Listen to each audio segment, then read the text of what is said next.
Hey everyone, this is Chase. And Sam. So we're going to do something a little different this time and do a film-based year-in review as well as a year in advance. We'll do a quick recap of the films we saw in 2016, and we'll also do a rundown for the films coming out this year, and perhaps do a bit of analysis and prediction on what's to come. So Sam, one of the things I can say about 2016 is that it was definitely superhero heavy. I actually made a pact at the beginning of the year that I was going to see all of the superhero films in the actual theater this year because I knew how many were coming out. I wanted to see if I could do it, and in fact I did it. And I think that you also saw a lot of the superhero movies that came out this year, right? Well, I saw several of them. I saw Captain America Civil War, I saw Batman v Superman, and yeah, I also saw Doctor Strange. Of course, having a kid this year threw a wrench into all of this, which is, understandable, right? But that being said, I saw some of these other films I saw at home on DVD and Blu-ray later, because when you're a parent, as I'm sure some of our listeners know, you have to watch movies when you can, because kids will determine what you can see. But yeah, I did get to see a few of them. Yeah, you also saw which I know was your favorite of the superhero movies. I wasn't too happy with that. Well, okay, so let's talk about this real quick.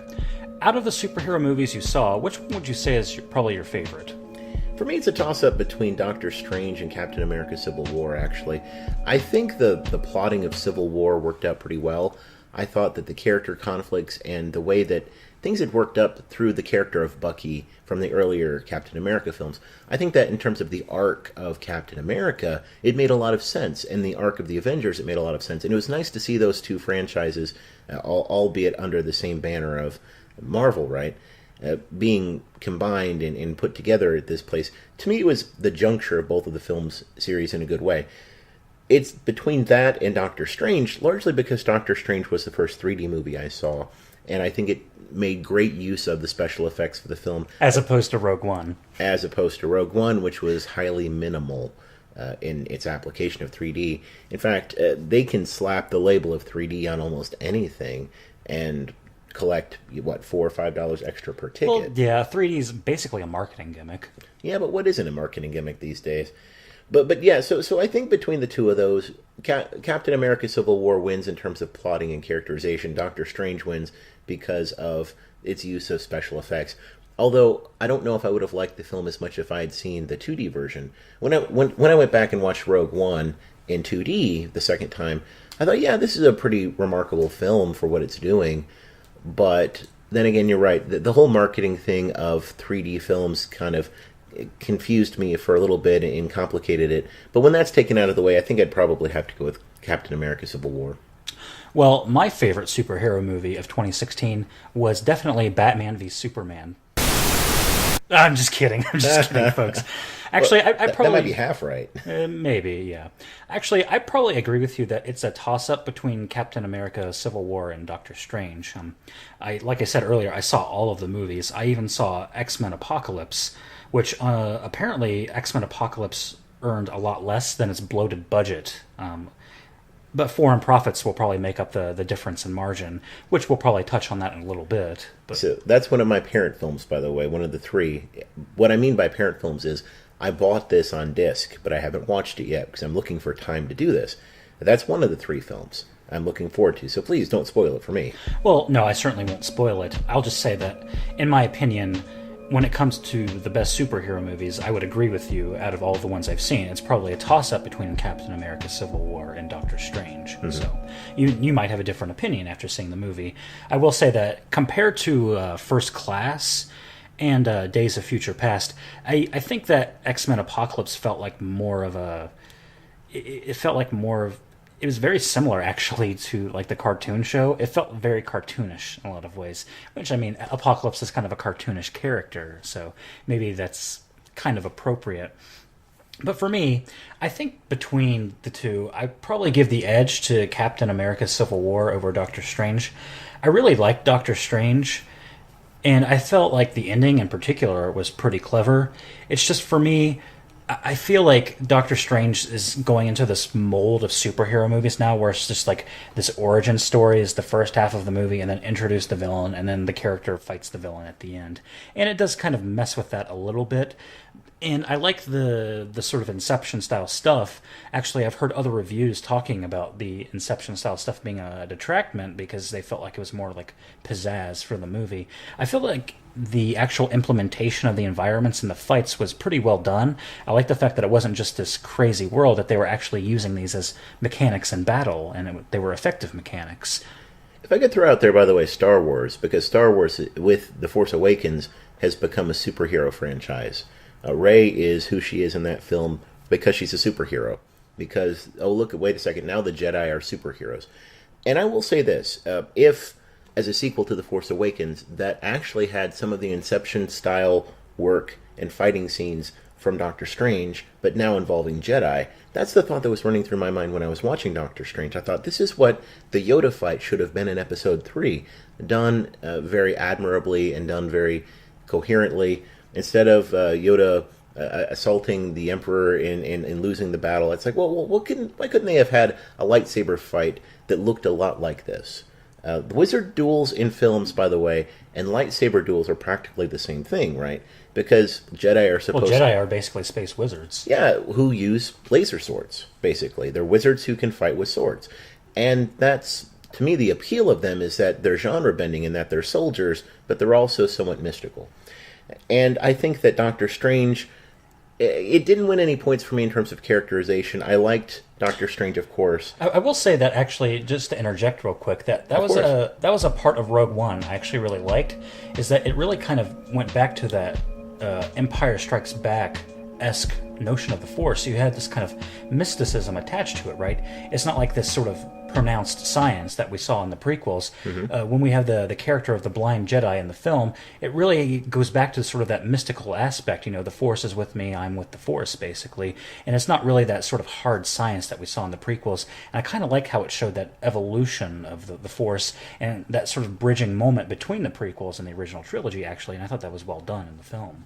Oh, right. And I know it's taking us off course a little bit to talk about Star Wars here, but it's difficult to talk about a popular film or to talk about, well, really a comic book movie without thinking how it relates to Star Wars, especially with the modern day... Well, you could argue that Star Wars was really sort of the popular platform that led to this to begin with. Well, sure, because it led to the popularization of this type of popcorn film. And Star Wars, if anything, is a popcorn film. Star Wars was never really about plot, it was never really about character, it was never really about anything but having fun at the theater and going back to the old conventions of the old films that people had a good time watching at the theater. They weren't even the epic length films of some of the other films, the classics, but they were short enough to be interesting and have a plot of good versus evil, and it was very clear who was good, who was evil. In the superhero movies, they've picked up on this, but some of them, they've gone a little bit off base. So, for instance, Batman v Superman, The Dawn of Justice, was all about delay. It's saying, well, let's introduce a villain who doesn't really make a lot of sense in a young Lex Luthor, and then we're going to have what was that? What was that villain's name in the film, the creature he created?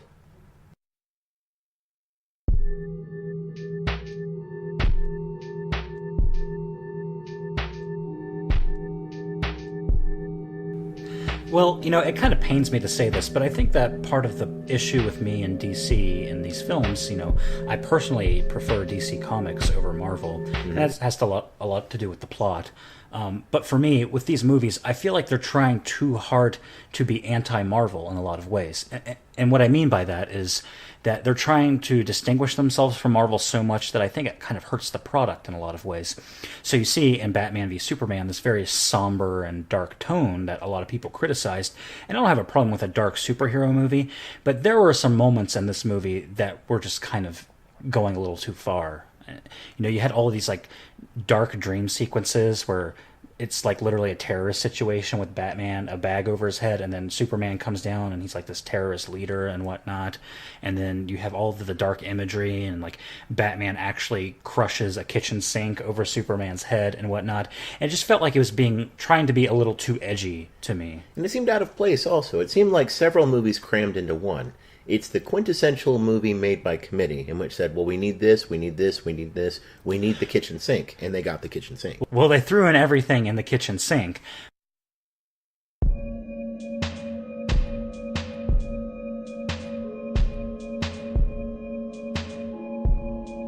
But what we're seeing now is that in 2017, which we'll get to in a little bit, is with the Justice League. So if you've seen a lot of the trailers for the new Justice League film, they're clearly going in the opposite direction. They recognize that a lot of people were criticizing it for the dark tone. That's when you watch these Justice League trailers and whatnot and teasers, you see a lot of this sort of humor trying to pop back up because they realize, oh, maybe that we're trying to polarize too much with Marvel. And I'm not sure how much that's going to work. It just depends, because this is going to be a big year for DC. They were really going the opposite route that Marvel took, because Marvel, introduced these sort of solo superhero movies. You had Iron Man, then you had Thor, and then you had the first Captain America, and then all of a sudden they collide together in the first Avengers film. And in this case, they were really trying to rush into this Justice League film. They were trying to set up the stage. And that's kind of the problem, because this movie was marketed as Batman v Superman. In a lot of ways, it wasn't a Batman v Superman. It was basically the pre-Justice League movie, because they were basically setting the seeds, and they're setting the stage, rather, for this Justice League movie. They're throwing in Batman, they're throwing in Superman, they're throwing in Wonder Woman, they're throwing in all these references to Aquaman that were in the film and whatnot, and The Flash. And it's like, this movie was not really... They were trying to do too much with it, and we're going to see how that actually pans out in 2017. And the problem is DC only has a couple really notable characters in its lineup, and that is Batman and Superman.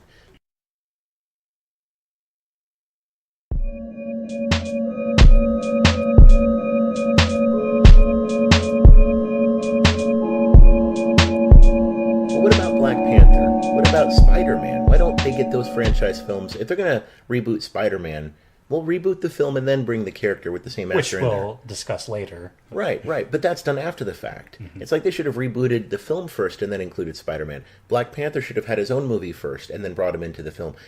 That would have made sense. But to have the character... It's like their origin stories are shoehorned in. And that's the problem. If you're going to have a franchise in which you have, for the genre, half of the first film is the origin story and then they have some sort of fight, well, that's fine.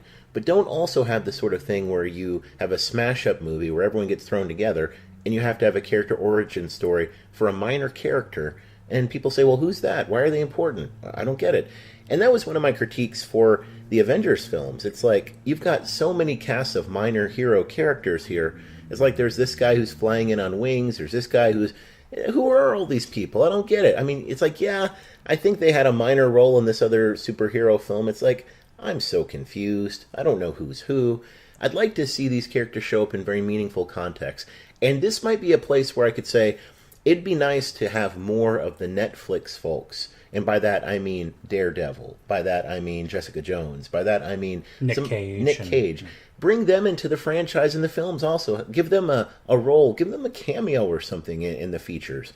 But, yeah, just to bring them out for a moment like Black Panther or like Spider-Man, and before developing them in their franchises, it's just a cash grab.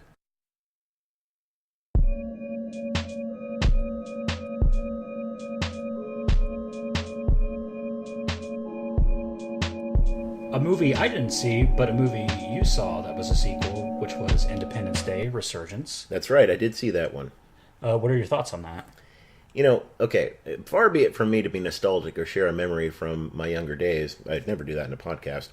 But I recall seeing the original Independence Day back in the theater, back in Kentucky, and at the end of the film, well, all throughout the film and at the end of the film, there's this guy in the audience, a couple of them, who are so revved up about the film.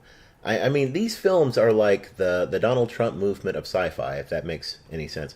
It revs up ordinary Americans who really like stuff, and it really gets them engaged in the process. And by that I mean, this guy was in the theater, and he starts shouting out as soon as the big action, the culmination of the film starts where they're fighting the aliens. He says, yeah, let's go. And then he just shouts out some sort of obscenity. I'm a prude, so I'm not going to repeat it. But... You're a prude? What? I'm a prude, yeah, this is news. The irony is, in the sequel, Independence Day Resurgence, the Mr. Data character, what's his name? the scientist who we thought was dead in the first one, played by Brent Spiner, who comes back, he shouts out the exact same thing at the end of that film that guy 20 years ago in the theater shouted out. And it's like, wait a minute, did that random guy screaming in the theater 20 years ago, did he somehow end up as a scriptwriter or editor? That would be weird. That would make sense. Well, maybe he was invested in the franchise. I don't know. But anyway, yeah, so I saw the film. It was workable. I think that it would have been a much better film had Will Smith's character been involved in it, because to have a major character in such a dynamic film at the beginning, in which it's an ensemble and everyone has his... I mean, certain characters died off in the original and it made sense, but if they were going to do that, his character should have died off in the original, quite frankly. And I know that Will Smith has had some problems lately with certain sci-fi ventures of his, and he's kind of sworn off the genre for a while, but they should have dangled a bag of money big enough to where he couldn't say no. They should have made him an offer he couldn't refuse, just so he could finish the role. Kill off the character in this film. But no, they assume that the guy's dead. And then Bill Pullman's character, can I give a spoiler? Yeah, go ahead. Bill Pullman's character basically does the same thing as, what's his name? Dennis Quaid, Randy Quaid. What was the guy's name in the first Quaid. one? Randy Quaid. Yeah, he played Cousin Eddie, right, in the Vacation films. He of course had gone up and exploded the alien ship. Well, now the Bill Pullman, former president character, does the same thing. It's like, okay, well, that's just a repeat of the earlier franchise. I'm starting to pick up on a theme here of repetition. Anyway, aside from that, it was interesting. Interesting bringing out the new cast of characters, and I will be... Warcraft was kind of an interesting film. I have a lot of mixed feelings about it, because on one hand, I think that what they did was a little admirable. I think that drawing off of such a huge pool of different mythos, right, and trying to implement that into a film, there are so many different ways you could handle a Warcraft movie. You know, just going off of the Warcraft games alone, but even thinking about World of Warcraft and whatnot, there's just so many different things you could build a narrative around. Video games have these tendency of having what's known as the blank slate character. It's a character that the player is meant to fulfill, right? With a lot of, older, like, say, Japanese RPGs, they often have the silent character. The character doesn't say anything in the video game because you're meant to sort of be the vessel for that character. You kind of implement the dialogue in your own mind for that character, how they interact with the NPCs in the world and whatnot. And that's kind of true in a lot of ways for Warcraft and whatnot, in, these games where you sort of craft the characters on your own. That doesn't really translate well for a lot of these video game movies. They're trying to implement an identity that the player themselves would implement in the gameplay. And that's kind of the problem, is that when you're sitting in a movie theater, you're watching a character instead of creating a character for yourself. And that's kind of showing the stark divide between playing a video game versus watching a movie. Right, and the theoretical lens that's brought to bear comparing movies and video games.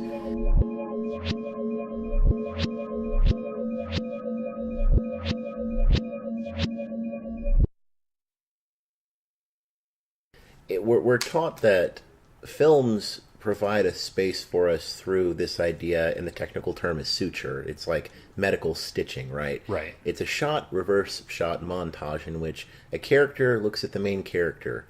You see the other character, you identify with the main character, then as soon as the other character looks at the main character, you're sutured into the film experience. And this creates a sense of absence because you're not really there. The character that's being looked at is not you. It's the main character, the protagonist. Eventually, you're going to end up on the island. Eventually, if you play through all the storylines, you're going to have to fight at the Great Tree at the end and fight off I was going to say zombie invasion, but it's the invasion from people from the, what is it, the Burning Legion or something like that. As we're still going through some of the movie sequels and whatnot, this is kind of going a little all over the place. But we also saw Star Trek Beyond, which is a movie you and I both saw. Well, I saw most of it. That was the time that we tried to...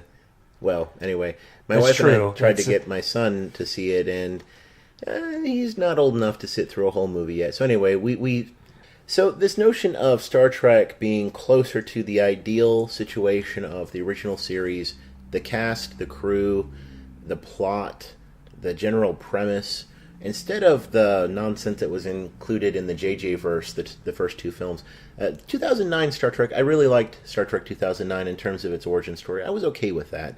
The plot was a little light. The second film was just all over the place. I could tell that JJ had very little input into what was going on. It seemed like a committee movie in which things didn't work. The third film, Star Trek Beyond, because of Simon Pegg and his influence, I do think that they got things back on rails. The problem is, when you have a film like this that's very much aimed for fan service for a very niche market, and then you release it to a general audience, you're not going to get the box office receipts as you would in the domestic sales, as you would for ticket sales for the earlier films, which are, let's just make some sort of bland reference that most people will get, oh yeah, I heard that 20 years ago, I like the movie, that sort of response.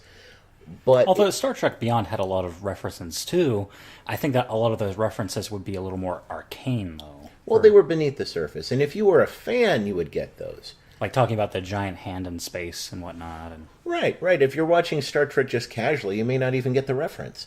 But if you're a hardcore fan, it's like, yeah, that was back in the second series, episode 2, minute 5, frame 6, and it's like... Yeah, that's good. Well, even a lot of like the cultural ideas about Star Trek too. That's why I would argue that they have again. Right, because we're living in a world in which entertainment, movies, video games, etc., have to make money, and we get that. But if they're going to rehash and resell something just to make a profit, at some point the quality drops just enough where people won't accept it. They won't tolerate it, and then they have to find something else. Unfortunately, Star Trek and Star Wars are both reintroduced and recapitulated into the market at this point, where it might be 5, 10, 15 more years of movies like this until the market is saturated again, and they have to take a reprieve of 5, 10, 15, 20 years, because those are both franchises that went away for a while and then came back. Then they'll go away for a while and then they'll come back. Which, by the way, this isn't film related, but I would like to touch up on the... Let's go from that topic and talk about something else. So, there are a lot of failures in 2016, and there are two in particular that come to mind to me, one of which is Ghostbusters 2016. Ghostbusters 2016, we should point out, was not just a singular film. They were planning a whole franchise based around this, right? It was going to stem into something else. Right. They had what was it called? It was like the Ghost Corps or whatever, something along those lines. Right. And they had like a whole section in the Sony offices, I believe, that was going to be dedicated to producing films and like working on ideas for this and whatnot. And of course, that didn't happen. The Ghostbusters, as we know, was the most disliked film trailer in YouTube history.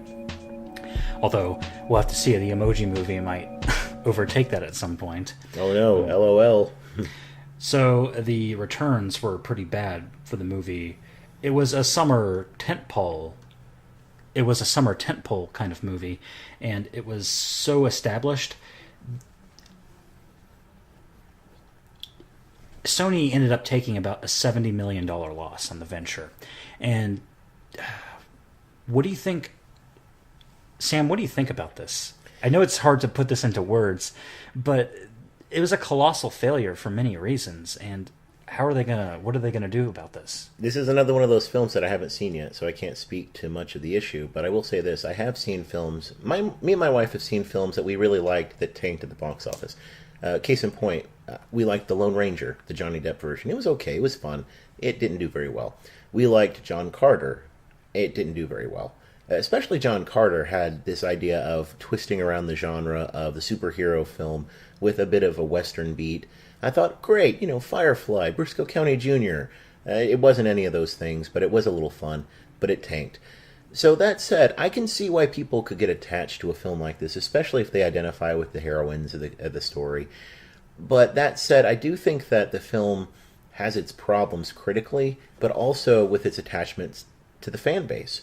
And if it can't be a universal enough film to attract a universal audience, especially those that liked the first film, or even liked Ghostbusters 2, I think that that's the issue. We can't just branch out with films and try to capture a new market segment without trying to retain the old. And I think that's what this film did. It overextended itself. Well, the film was definitely trapped in the morass of social politics and whatnot, and the director was not helping, that out with some of his frequent antagonistic attacks on these people who were criticizing his film. And which is unfortunate because it was an added political element that was unnecessary. And if the film wants to be a social film, by and large, that's great. There have been many great entertaining films that had social commentary, but this isn't one of them. It was just, as far as the critics have explained, a clumsy attempt at doing that.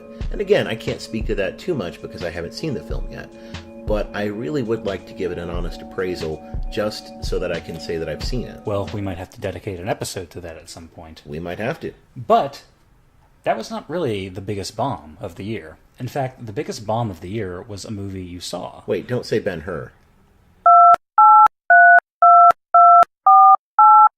What? Oh, I'm sorry, no. You're right, it's Ben-Hur.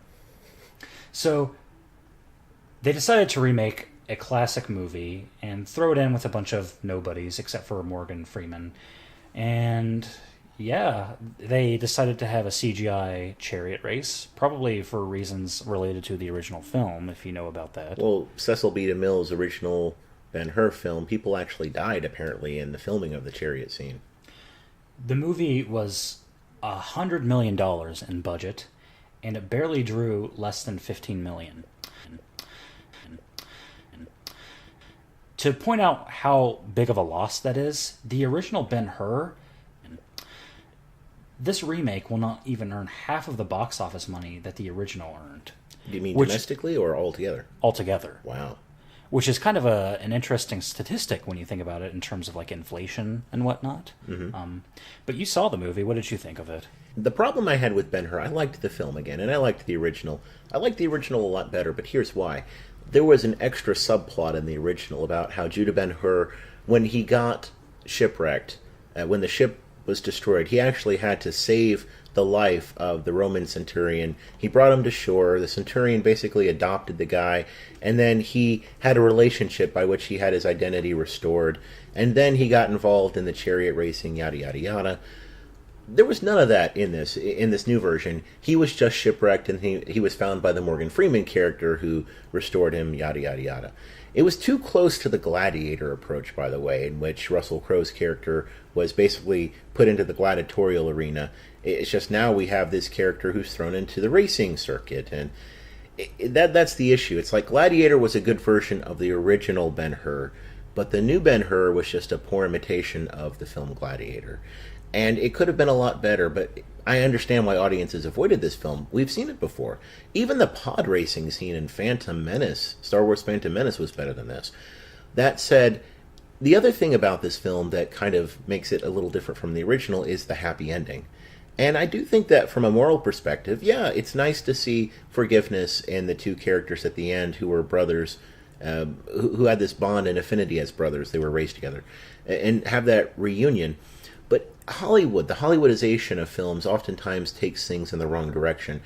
And while this could have happened in a way that was both somber and moral, I think that they just took the easy way out. They made it a little more saccharine in terms of the ending rather than somber, or?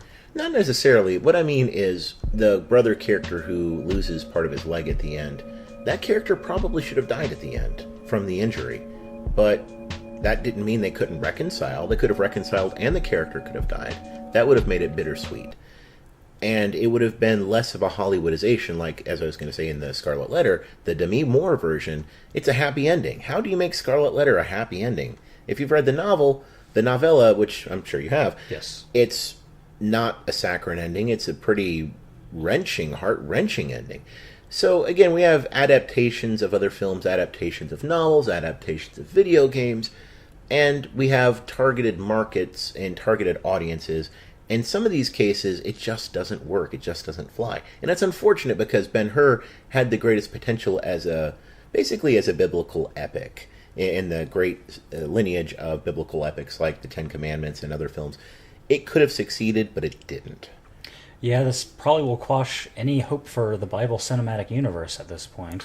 Which is unfortunate because we also saw the destruction of AD being canceled after one season, the sequel to the miniseries The Bible, which, if you know me, it's like, yeah, that's right up my alley. I like that stuff. And unfortunately, it doesn't look like it's going to go for a while. But again, like most franchises, it will probably go away for a while, and then people will develop an interest again. Although I will say this before we transition to something else. There are many and great classic Bible movies on VHS and DVD. And I don't mean just stories from the Bible. I mean stories basically set around the Bible, like Ben-Hur. You've also got classic films like Cleopatra, which of course is not a Bible film, but it's a history film set in the ancient world, and it's along the same lines as what you would expect from a Bible film. So these films are out there, and maybe this would be a good topic for a podcast of its own at some point. What does it look like when we have Bible films and Bible epics and type films like this that are just out there? They're popcorn movies for people who like to sit for 3 and 4 hours at a time and look at the ancient world for a little bit. I think it's definitely true. Before they went through with this Ben-Hur movie, they should have held their horses. So one thing I'm curious about that we saw a little bit in 2016. I just got that. That was funny. Sorry. One thing I was thinking about is this burgeoning relationship between China and the United States when it comes to film. We've seen, films over the years that have been integrating more Chinese scenes and whatnot. Like the recent Transformers film had sort of a scene that was set in China for some reason, right? And it was pretty obvious that they were using that as a marketing tool for the Chinese audience. They would say, oh, hey, there's some scenes in here that are set in China. We'll throw that into our Chinese trailers, and that way people will come and see the movie. And a lot of movies are, doing that in terms of not only the trailers, but also movie posters tend to be tailored to more towards the Chinese audience. Right. So one of the things that's interesting is that China is going through this period in which they're remaking American films and television shows. Like, there are things like Mad About You that are being remade, except they're being remade with a fully Chinese they're being remade with a fully Chinese cast instead of the original cast. Mm-hmm. And Lionsgate is actually in talks of creating a Chinese language sequel of the Now You See Me films, which are about these like illusionist criminals and whatnot. So that'll be interesting if they actually make a sequel to a movie that's set in a different nationality with an entirely different nationality in terms of cast too, and have that be part of an actual sequel. It reminds me a little bit of Bollywood, where you have all of these sort of Hindi remakes of American movies. An example of this is actually a movie I really love. It's called Mahakal, and it's a Bollywood version of A Nightmare on Elm Street. You can actually go onto YouTube and watch this. It's a pretty fascinating movie. It's pretty bad, too. But I will say that we shouldn't single out countries for doing this, because America has also done this in the past. We've always had this flavor of internationalism in terms of film. So an example of this would be the American Western A Fistful of Dollars, starring Clint Eastwood, which was a remake of Akira Kurosawa's Yojimbo movie. And also The Magnificent Seven, which you mentioned earlier in terms of the remake. The original Magnificent Seven was an adaptation of Kurosawa's Seven Samurai. So this internationalism of film has always, been around.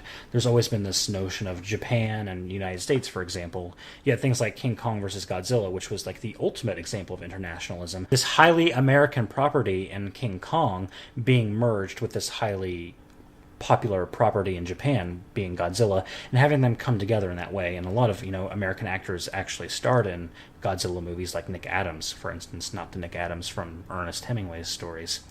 But what do you kind of make of this sort of internationalism and taking away, and how do you think that's going to affect the relationship between the United States and China in the future?